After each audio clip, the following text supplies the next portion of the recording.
예수께서 여리고에 들어가 지나가고 계셨다. 삭개오라고 하는 사람이 거기에 있었다.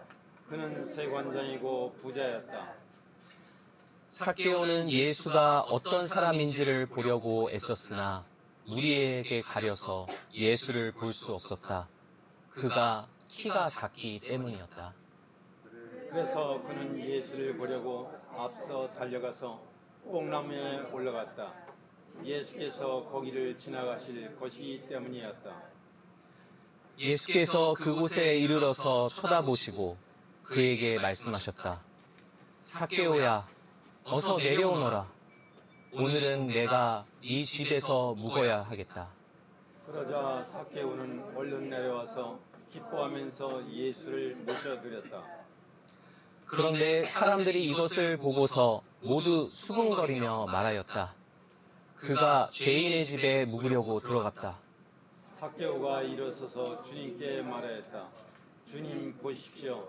내 수의 절반을 가난한 사람들에게 주겠습니다. 또 내가 누구에게서 강제로 빼앗은 것이 있으면 4배로 하여 갚아주겠습니다. 예수께서 그에게 말씀하셨다. 오늘 구원이 이 집에 이르렀다. 이 사람도 아브라함의 자손이다. 다 함께 인자는 잃은 것을 찾아 구원하러 왔다. 네, 여러분 안녕하세요. 네, 한 주간도 평안하셨습니까? 오늘 우리가 함께 살펴볼 성경 본문은요, 그 유명한 삭개오 이야기죠. 신앙생활을 어렸을 때부터 하신 분이라면요, 이 키 작은 삭개오가 예수님을 보러 나무 위에 올라간 이 이야기를 아마 주일학교에서 수도 없이 들어보셨을 겁니다. 오늘은 이 익숙한 이야기에서요, 많은 사람들이 진짜 의미를 잘 모르고 지나쳐버리는 한 장면 앞에 함께 멈춰 서 보려고 합니다. 그게 뭐냐면요.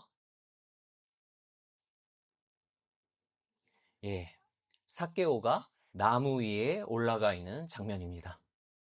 웬 양복 입은 어른이 나뭇가지에 걸려있는 듯한 그런 기괴한 모습이죠. 사실 헬라어 원문으로 2절을 보면은요, 우리 성경에는 안 나와 있지만 헬라어 성경을 보면요, 2절에 보라라는 감탄사로 이 이야기가 시작됩니다. 보십시오. 저기 저 사람 좀 이상하지 않습니까? 한번 보십시오. 이런 이야기로 시작되는 겁니다. 이 본문의 저자인 누가는 독자의 옷을 붙잡고 어떻게 해서든 이 이야기의 귀괴함에 주목시키려는 거죠. 그러면서 삭개오에 대해서 2가지 사실을 말해주는데요.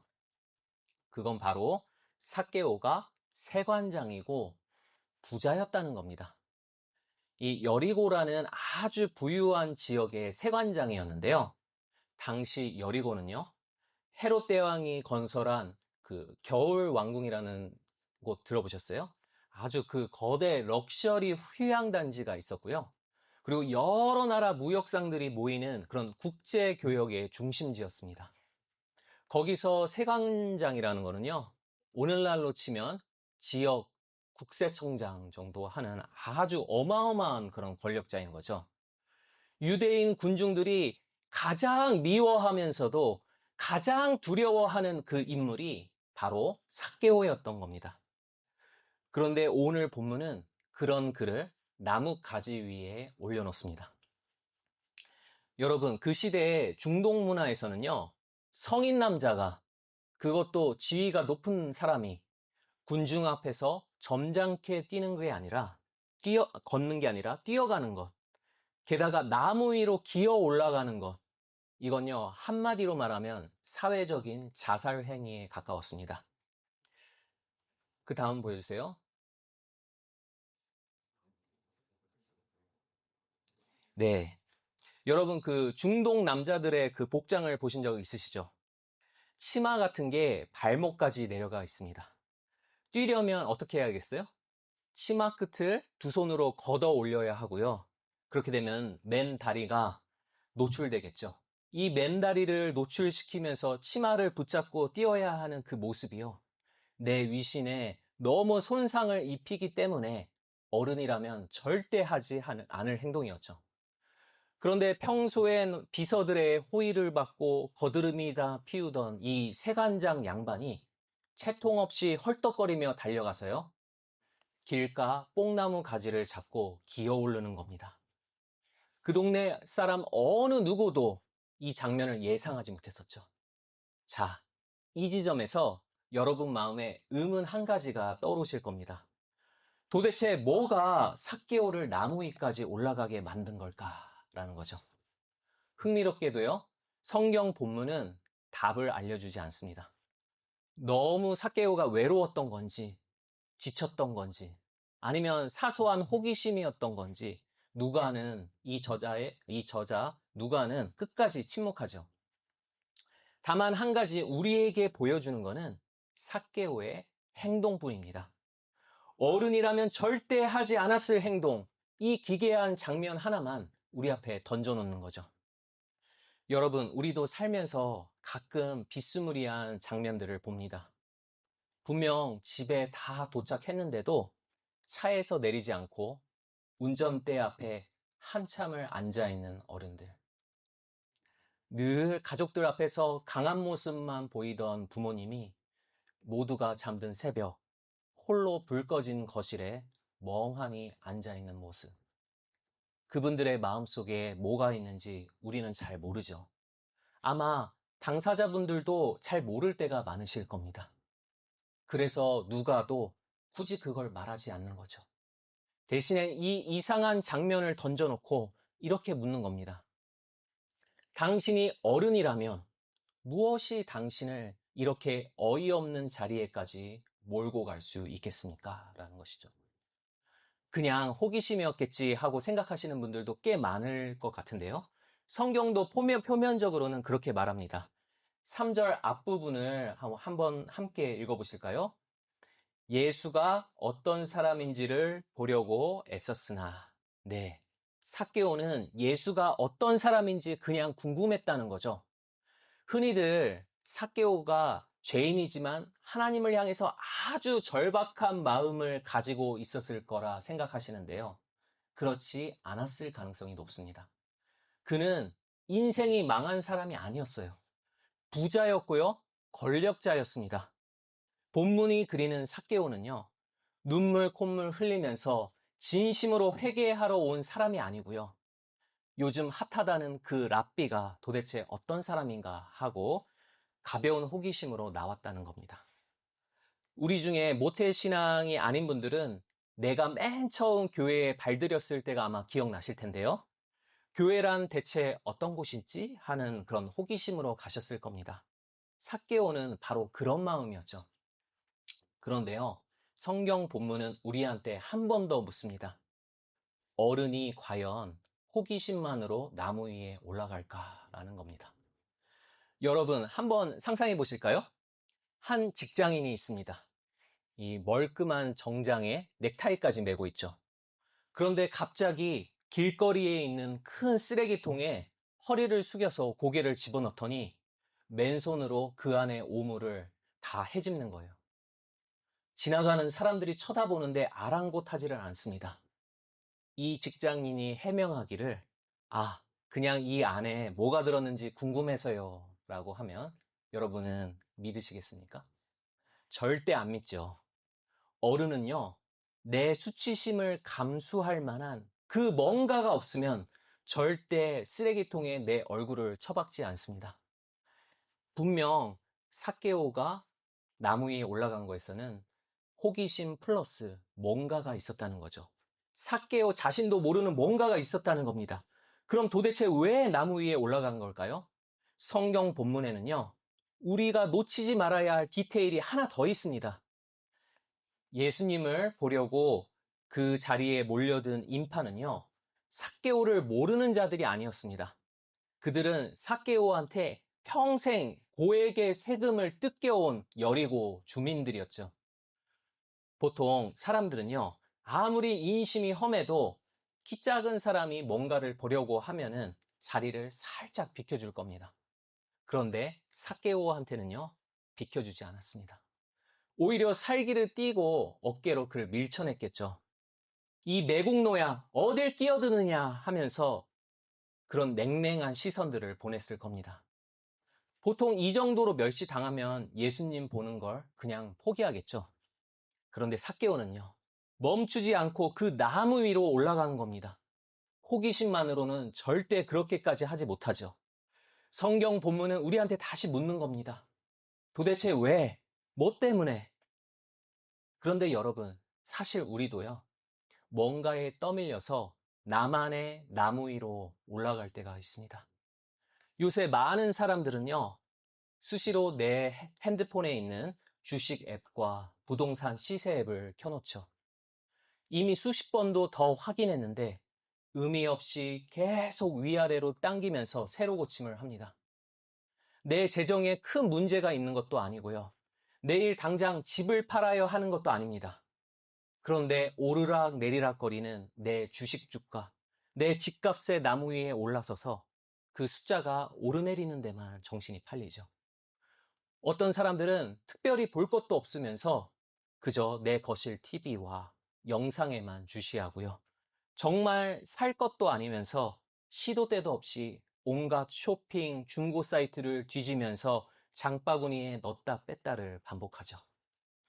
또 어떤 사람들은 내 자녀에게 지금 부족함이 없는데 계속 맘카페를 돌아다니면서 더 좋은 학원, 더 좋은 선생님 물색을 멈추지를 못합니다. 또 어떤 사람들은요, 그냥 쉬면 되는데요. 가만히 있는 게 오히려 괴로워서 안 해도 될 일을 계속 만들어서 일을 하죠. 이렇게 우리는 나도 모르게 저마다의 나무 위에 올라와 있는 겁니다.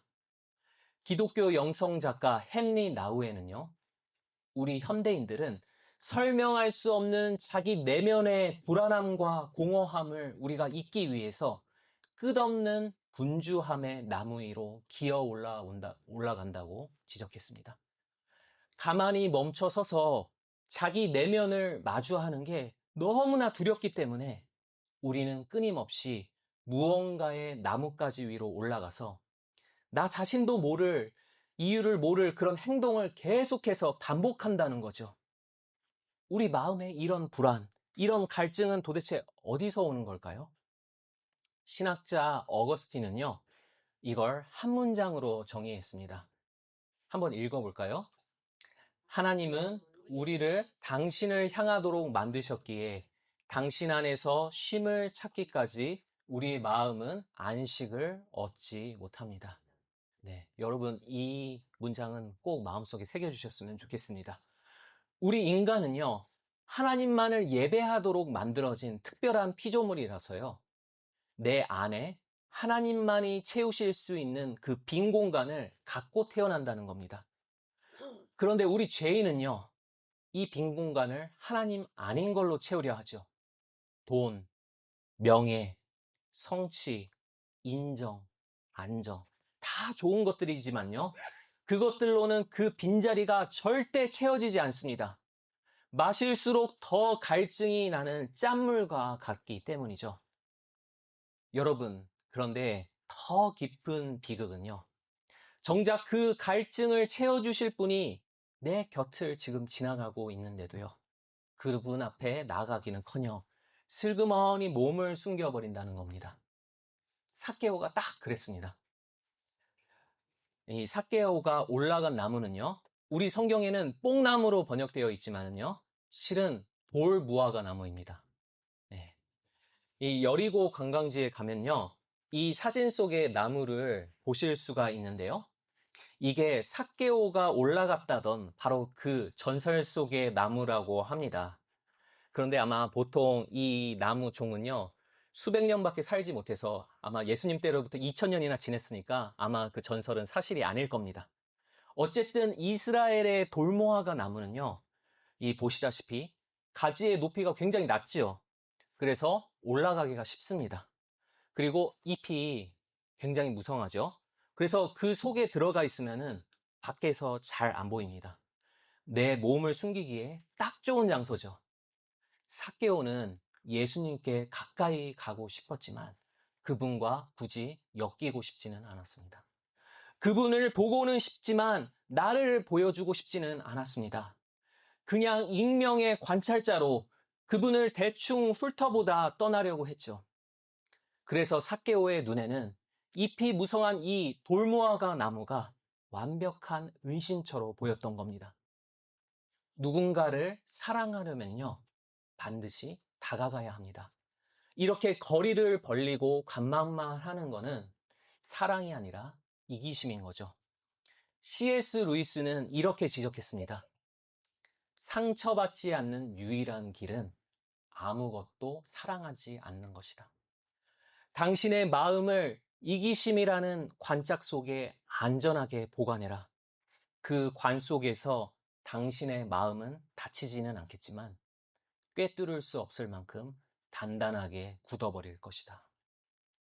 네, C.S. 루이스는요, 삭개오가 올라간 나무 위가 나를 살리는 은신처가 아니요 오히려 내 영혼을 죽게 하는 관짝이라고 합니다. 그 나무 위에서는요, 결코 예수님과 내가 인격적인 만남을 가질 수가 없습니다. 왜냐?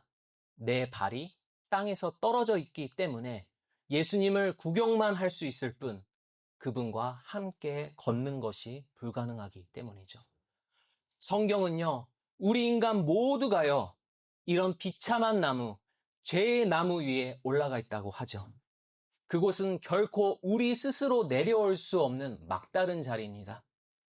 누군가가 나무 밑에서 나를 불러주고 나를 건져주지 않으면 영원히 그 잎사귀 뒤에서 갇혀서 딱딱하게 굳어 죽는 것이 우리 죄인 모두의 비참한 운명이었던 거죠.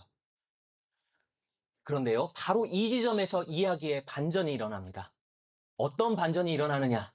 그건 이 장면을 비추는 카메라의 그 앵글이 갑자기 바뀌는 거죠. 여기 화면에 3절과 4절을 한번 잠깐 훑어보실까요? 여기에 굵은 글씨로 표시된 거는 이 주요 동사들인데요. 예, 이 동사들의 주어가 누구죠? 예, 삭개오입니다. 네, 삭개오가 보려고 애썼다, 달려갔다, 올라갔다. 우리는 줄곧 삭개오의 눈을 따라가고 있죠. 카메라 앵글이 삭개오의 시선을 따라가는 겁니다.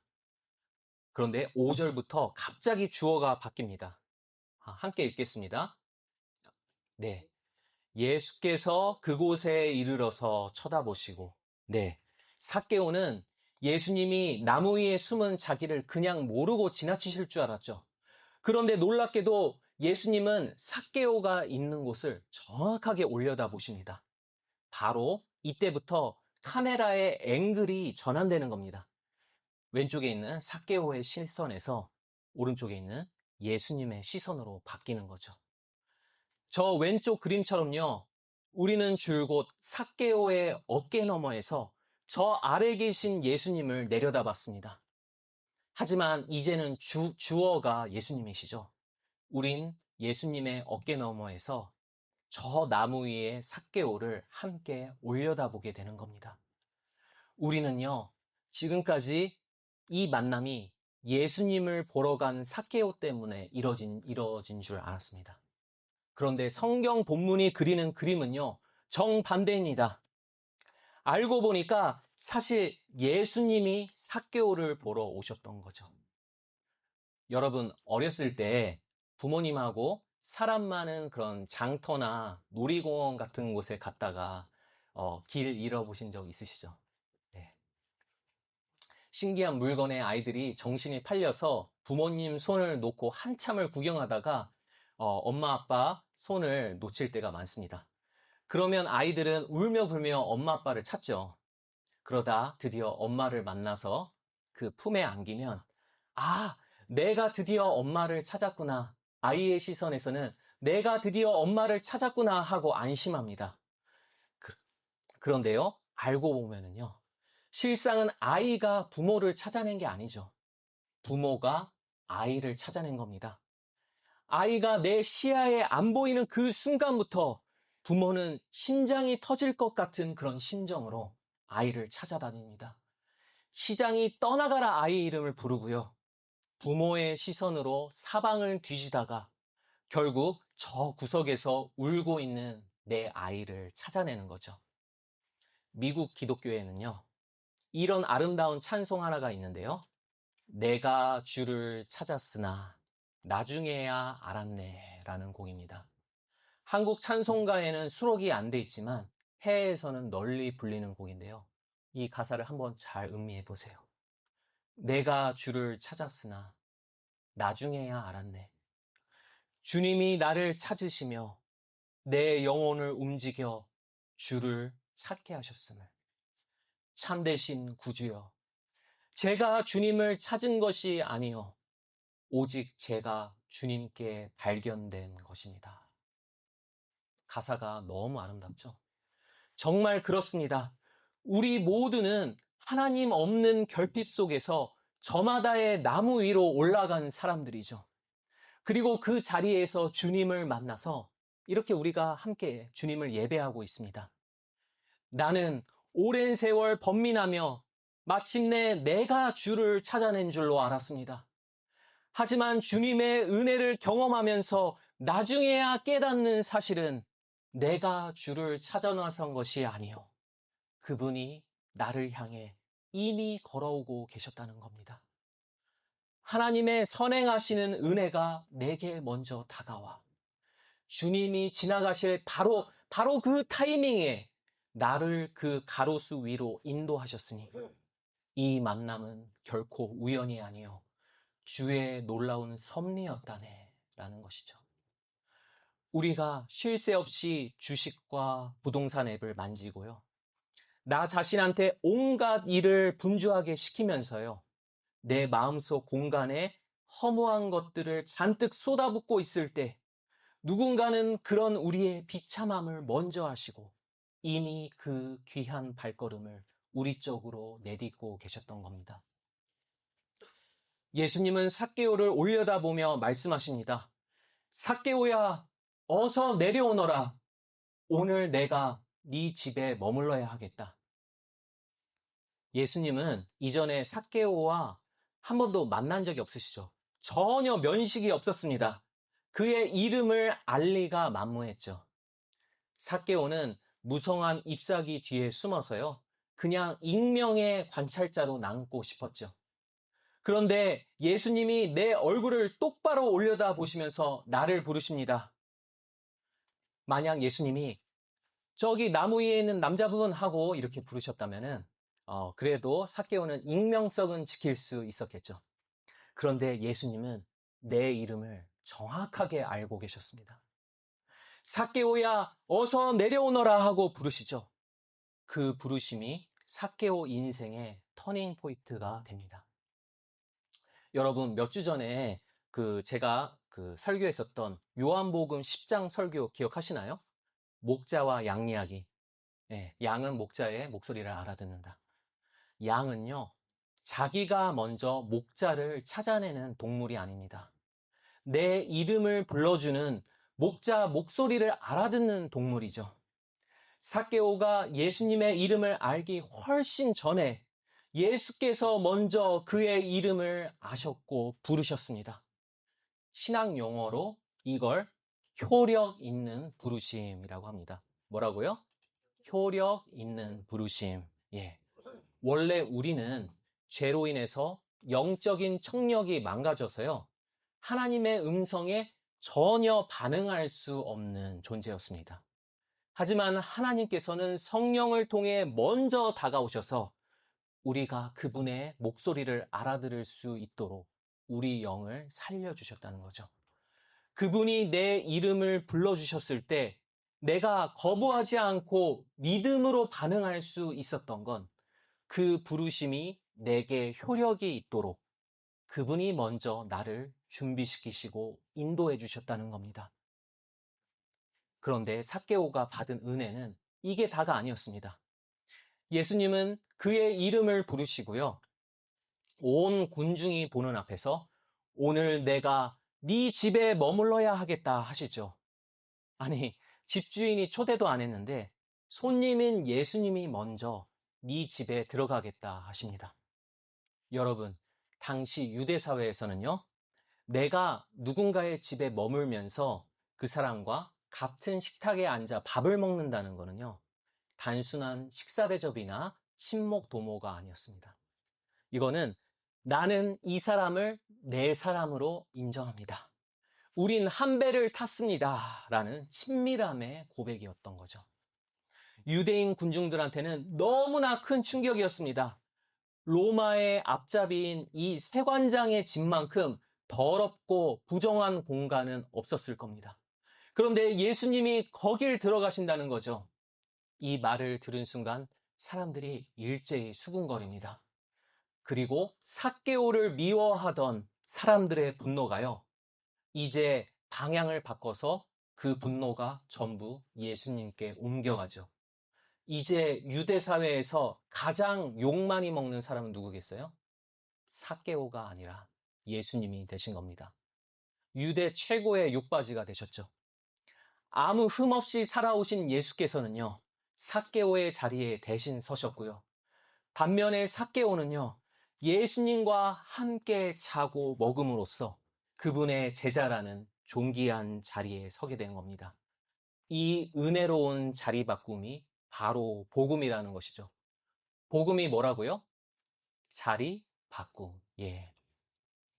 그런데요, 이 자리 바꿈은 단지 예고편일 뿐이었습니다. 진짜 자리 바꿈은 며칠 후 골고다에서 일어나게 되죠.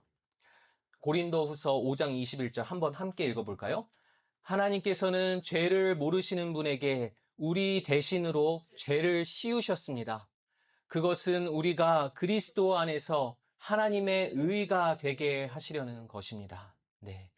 죄 없으신 예수님이 십자가에서 우리 죄인이 당했어야 할 죽음의 자리에 대신 서셨기에 우리가 예수님의 흠없는 의를 입고 하나님의 자녀라는 자리에 서게 된 것이죠. 우리를 구원하기 위해서 먼저 자기의 높은 자리를 비우셨던 예수님이 계시기에 우리가 지금 이 예배의 자리에 서 있는 겁니다. 하나님과 우리의 만남, 그리고 우리의 모든 구원의 서정은 내 머리, 내 손으로 움켜진 것이 아니요, 나를 먼저 찾아와 내 이름을 불러주시고 서로의 자리를 바꿔주신 주님의 주도권 아래에 있었던 겁니다. 이런 놀라운 은혜를 경험하자 삭개오는 변합니다. 삭개오의 변화가 뭔지 알려면요, 여러분 오늘 본문 앞에 18장 한번 보시겠어요? 그러면 부자 관원 이야기가 나오죠. 부자 관원 이야기. 예. 예수님은 그 부자 관원의 우상이 돈인 거를 아시고요, 의도적으로 건드시죠. 네가 가진 것을 다 팔아서 가난한 자에게 나눠주라, 이렇게 명하셨습니다. 부자 관원은 그 명에 따랐나요? 아니죠. 근심하며 그 자리를 떠나갔습니다. 내가 누군가의 명령에 순종해야 한다는 그 의무감만으로는요, 내 우상이 변하지 않는다는 겁니다. 삭개오도 마찬가지로 지금까지 나한테 가장 사랑스러웠던 것은 바로 돈이었습니다. 내 동포를 아랑곳하지 않고 착취할 만큼 내게 가치 있는 것이 바로 돈이었죠. 이번에 예수님은 부자 관원 때하고는 다르게 접근하십니다. 돈 이야기를 전혀 안 하시죠, 예수님은. 그저 삭개오야 하고 그의 이름을 불러주셨고요, 그의 집에 머물러서 자리를 바꿔주셨을 뿐입니다.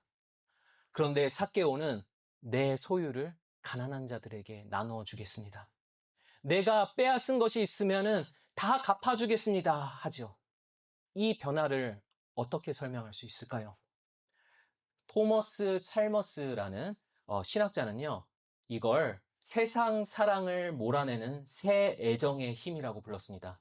다 함께 뭐라고요? 세상 사랑을 몰아내는 새 애정의 힘. 예. 세상 그 어떤 것보다 더 크고 압도적인 사랑이 내 안에 들어오면은요, 그동안 우리 영혼을 떠받치고 있던 가짜 신들이 미련 없이 밀려난다는 거죠. 우리한테 그런 행동 하지 마, 그런 마음 버려, 이렇게 명령하고 정죄하는 건요, 내 마음에서 우상을 비워내려는 시도입니다. 그런데요, 사람의 마음은 절대 비워지지가 않습니다. 아무것도 없는 진공 상태가 되질 않습니다. 사람의 마음은 아까 어거스틴의 그 문장처럼 하나님을 갈망하도록 사람의 마음이 만들어졌기 때문에 믿음이 없어도 늘 우리 마음은요, 내 하나님을 대체할 무언가를 찾아서요, 갈망하고 사랑하죠.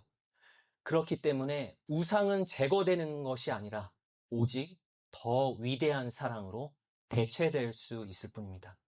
우상은 제거되는 것이 아니라 오직 더 위대한 사랑으로 대체되는 것이죠.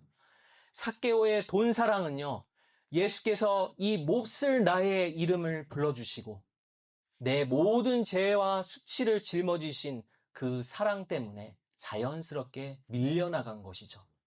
그렇게 가장 지독했던 구두쇠의 지갑이 넉넉한 마음으로 내 이웃에게 열린 겁니다. 은혜가 내게 임하면요, 우리가 억지로 쥐어짜게 되는 게 아닙니다. 꽉 쥐고 있던 것을 자연스럽게 놓게 되는 것이죠. 우리의 의지력이 변하는 게 아니요, 우리의 애정이 변하는 겁니다. 이것이 바로 삭개오 이야기에 담긴 놀라운 복음인 것이죠. 여러분은 지금 어떠한 결핍을 느끼면서 살아가고 계신가요? 나도 모르게 자꾸 도피하게 되는 그 나무, 여러분의 그 은신처는 도대체 무엇입니까? 나의 가장 큰 애정이 무엇에 있습니까? 구원은 이미 시작되었지만 아직 완성되지 않았기 때문에 지금도 우리는 죄의 잔재를 가지고 살아갑니다. 이번 한 주 우리는 또 저마다의 나무 위에 올라가고 먼 발치서 주님을 관망만 할지 모르죠. 하지만요, 주님은 결코 우리를 지나치시지 않으십니다. 반드시 그 고개를 들어서 우리와 눈을 마주쳐 주실 것이라는 거죠. 우리가 저 밤하늘의 별들을 바라볼 때는요, 내가 별을 쳐다봤기 때문에 그 별들이 보이는 것 같지만요, 실은 내가 별을 보기 수백 년, 수천 년 전에 출발했던 그 별빛이 내 눈에 도착한 거죠. 마찬가지로 주님은 이미 창세 전부터 우리 이름을 아시고 우리가 하나님과 내 이웃을 더욱 사랑할 수 있도록 내 모든 순간에 필요한 그 은혜를 미리 준비해 오셨다는 겁니다. 그러므로 우리가 매 순간에 귀를 기울이면 그분의 부르심을 들을 수가 있습니다. 그 공허함의 나무에서 내려올 수가 있습니다. 그분과 한 식탁의 떡을 나누면서 함께 발맞춰 걸을 수가 있는 것입니다. 하나님께서 주신 이 인생이란 시간을 내가 아직 손에 넣지 못한 것들에 대한 아쉬움과 후회로 살아가는 것이 아니라 내가 이미 넘치도록 받은 그 은혜에 진정 감사하고 기뻐하며 살아가는 우리 모두가 되게 하실 줄 믿습니다.